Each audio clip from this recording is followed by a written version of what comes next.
নমস্কার বন্ধুরা, মিমিস কিচেনে আপনাদেরকে আরেকবার স্বাগত জানাই। আচ্ছা বলুন তো, এটা কী শাক? এটা হচ্ছে খেসারি শাক বা অনেকে বলে কলুই শাক। এক একজন এক এক নামে এটাকে ডাকে। তো চলুন, আজকে আমি খেসারি শাকের ঘন্ট বানিয়ে দেখাবো। এখানে বড়ি নিয়েছি, শুকনো লঙ্কা আছে, আলু, বেগুন ছোটো ছোটো করে কেটে রাখা। আর খেসারি শাক কিন্তু খুব মিহিভাবে কাটতে হয়, তাই কাটার আগে ধুয়ে এটাকে একদম সূক্ষ্মভাবে কেটে নিয়েছি। আর তলায় আমি একটা কাপড় দিয়েছি, কারণ কি এত ছোট যে ঝুড়ি দিয়ে পড়ে যাওয়ার ভয় থাকবে। তো যাই হোক, এবারে কড়াই বসিয়ে দিয়েছি, কড়াইয়ে দিয়ে দিলাম সর্ষের তেল। এবার প্রথমেই আমি বড়িগুলোকে ভেজে তুলে নেব। কারা কারা খেসারি শাকের ঘন্ট এভাবে খেয়েছেন আমাকে অবশ্যই জানাবেন। ভীষণ ভীষণ মিষ্টি লাগে খেতে। তবে শাকটা ওই যে বললাম, কাটার একটা কি বলবো কায়দা, একদম মিহিভাবে এটাকে কাটতে হবে। আগেকার দিনের মানুষরাই এগুলো ভালো কাটতে পারে, অনেকে অবশ্য পারে মিহিভাবে কাটতে। যাই হোক, বড়িটা ভেজে আমি তুলে নিলাম।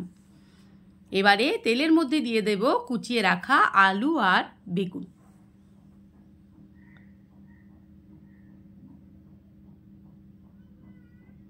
এবার আলু বেগুনটা দিয়ে ভালো করে নাড়াচাড়া করে নেব।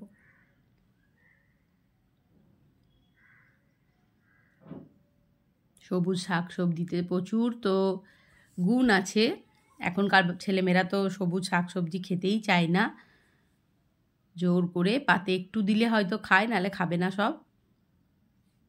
এইভাবে চাপা দিয়ে দিয়ে আলু বেগুনটাকে আমি ভালো করে ভেজে নেব।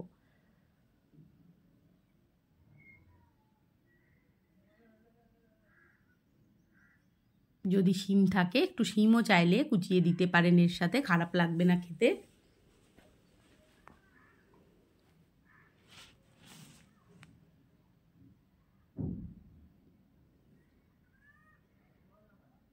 মোটামুটি দেখুন, ঢাকা দিয়ে দিয়ে এইভাবে আমি একদম নরম করে আলু বেগুনটাকে ভেজে নিচ্ছি।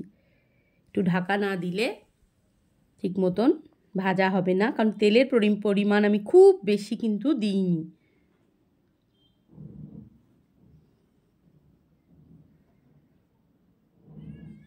তাই একটু ঢাকা দিয়ে ভাজলেই খুব ভালো হবে। এবার ভাজাটা মোটামুটি হয়ে গেছে, আমি এবার ওপর দিকে করে নিয়েছি। এবার ওখানেই একটু আমি দিয়ে দিলাম সর্ষের তেল মধ্যেখানে। এবার দেব আমি 5 ফোড়ন আর শুকনো লঙ্কা, আর একটা গোটা শুকনো লঙ্কা আমি ওর মধ্যে দিয়ে দেব।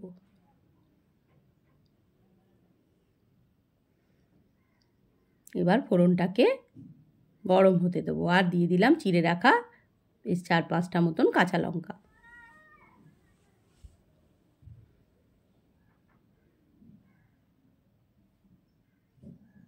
পাঁচফোড়ন, শুকনো লঙ্কা, কাঁচা লঙ্কার একটা সুন্দর যখন গন্ধ বেরিয়ে যাবে, তখন আমি কেটে রাখা শাকটা ওর মধ্যে দেব।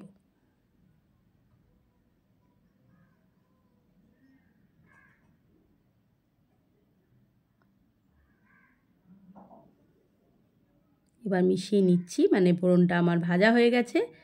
এবার সমস্তটা দিয়ে একটু নাড়িয়ে নিলাম। এবার শাকটা আমি ওর মধ্যে দিয়ে দেব।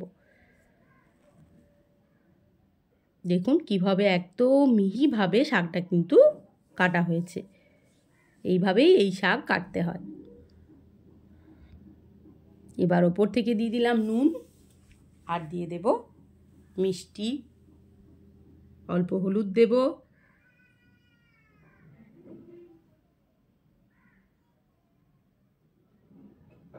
একটু নাড়াচাড়া করে নিচ্ছি।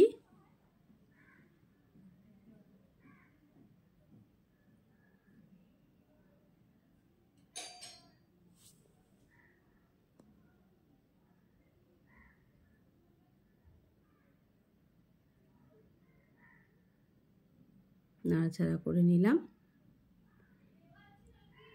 এরপর দিয়ে দেব আমি চিনি। নুন তো দিয়েছি, এবার দিয়ে দিলাম মিষ্টি, আর কি চিনিটা দিয়ে দিয়েছি। এরপর ভালো করে নাড়াচাড়া করছি।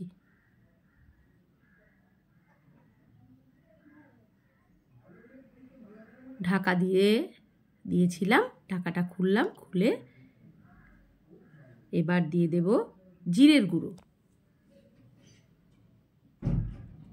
আবারও নাড়ছি, নেড়ে নিচ্ছি।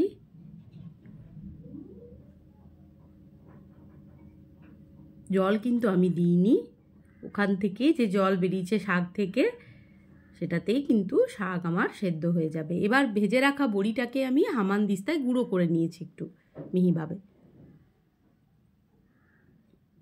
সবটাকে একসাথে মিশিয়ে নিচ্ছি।